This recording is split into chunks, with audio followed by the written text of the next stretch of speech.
Halo semua, salam sejahtera Malaysia. Selamat datang ke channel Fels Lifestyle. Info padu, info hangat disediakan di dalam channel ini.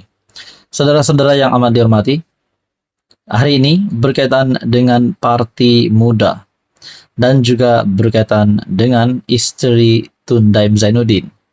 Terdapat satu cerita yang pasti membuatkan ramai tergamam kerana tidak tahu berkaitan dengan cerita ini.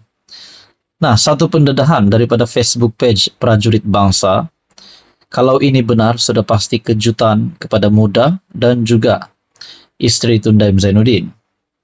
Menurut FB page Prajurit Bangsa, muda sudah hilang arah.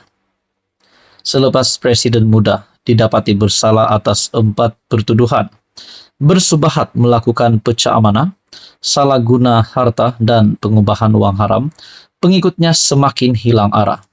Bahkan kerusi Presiden muda pun sudah dikosongkan, sudah diganti dengan pemangku, bukan lagi Syed Saddiq ataupun ahli parlimen Muar itu. Nah, saudara-saudara, persoalannya adakah selepas ini Parti Muda akan bubar? Nah, apa komen Anda?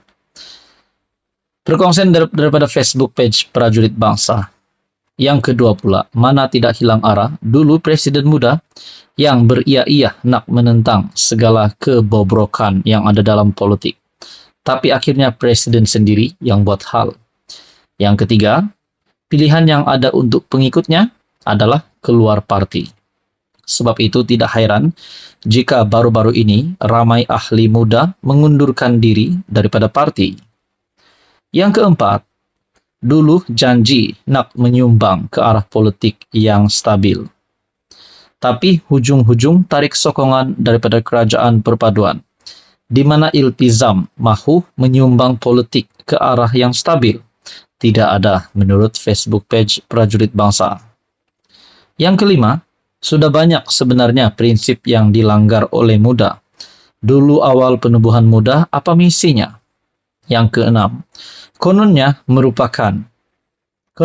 mahu menubuhkan parti yang berasaskan orang muda, merupakan satu usaha untuk mengangkat dan memberi tumpuan kepada suara golongan muda. Yang ketujuh pasti menarik perhatian Anda. Baru-baru ini Kantoi, isteri kepada Tun Daim, Naimah Khalid adalah ahli muda. Di mana prinsip di awal penubuhan muda? Kerana Naimah Khalid ini sudah lanjut usia. Yang kedelapan, muda sudah tidak ada tujuan yang jelas, tak mustahil sampai masa muda akan terkubur juga akhirnya. Manakala yang kesembilan, kedua terakhir, agenda memperjuangkan rakyat itu sebenarnya tidak mengenal tua atau muda. Jika arah jelas, tindakannya bernas, agenda rakyat bakal terlaksana. Yang ke-10 dan terakhir, tuan-tuan dan puan-puan, tapi jika hanya berjuang pada nama, lihatlah apa yang berlaku pada muda. Tak heran mengapa muda ditolak dalam PRU dan PRN lepas. Apa komen Anda berkaitan dengan isu ini? Sekian saja, teruskan bersama di dalam channel ini. Mohon bantu channel ini dengan menekan butang like, share, dan juga subscribe. Halo semua, salam sejahtera Malaysia. Selamat datang ke channel Fels Lifestyle. Info padu, info hangat disediakan dalam channel ini. Tuan-tuan dan puan, hari ini berkaitan dengan titah sultan yang kita dapat lihat banyak pandangan ataupun penolakan ataupun mungkin juga pelanggaran daripada kepimpinan politik terhadap titah sultan. Adakah sesiapa sahaja pemimpin politik yang melanggar titah sultan ataupun titah Raja-Raja Melayu ini perlu dikenakan tindakan undang-undang?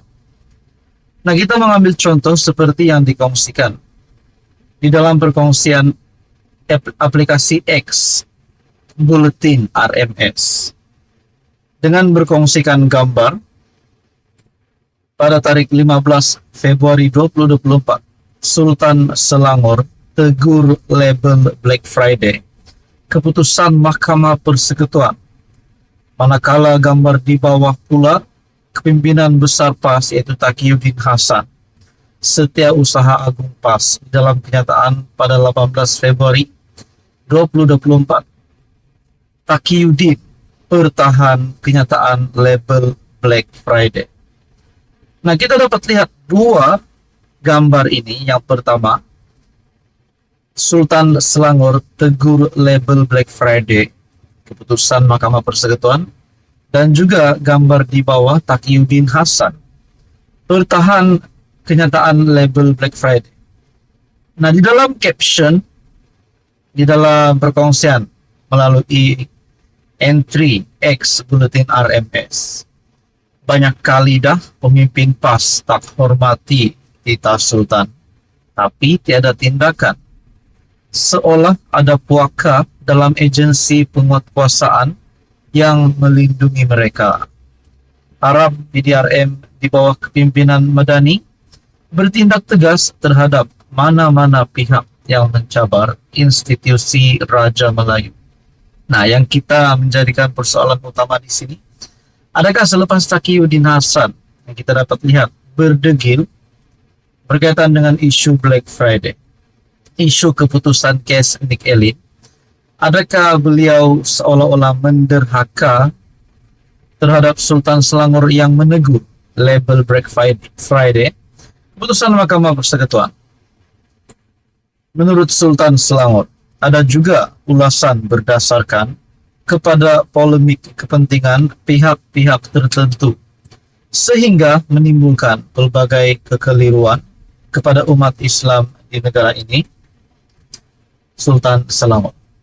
Nah, saudara-saudara yang amat dihormati semua, mungkinkah seperti yang dinyatakan di dalam caption Buletin RMS, harap PDRM di bawah kepimpinan Madani bertindak tegas terhadap mana-mana pihak yang mencabar institusi Raja Melayu?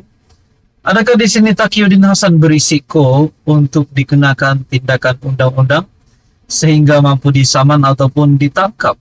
Nah, itu menjadi persoalannya.